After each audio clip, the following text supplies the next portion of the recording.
So yun mga par, sobrang init talaga dito sa Iloilo. According kay Google mga par, nasa 36 degrees Celsius pero feels like 43 degrees Celsius yung mararamdaman mo ngayon. Kaya nga ikaw alam kung magaling ang tsamba mo, malakas eh. As in par, sobrang init talaga, putang ina. Hoy! Ang lasman ng bunganga mo, ha? Ay sorry. So it's better mga par, pag ganitong mga araw iinom tayo ng tubig. Buti dala natin yung Aqua Plus. Baka naman Aqua Plus na malaki para hydrated tayo lagi. Yun, hydrated tayo. Ulitin ko pa ba?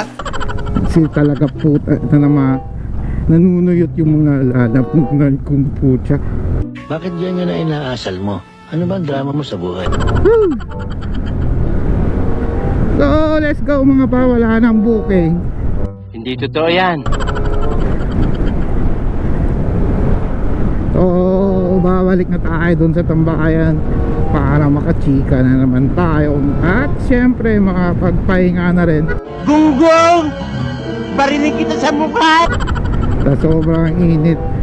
Ay nako. Let's go! Yeah!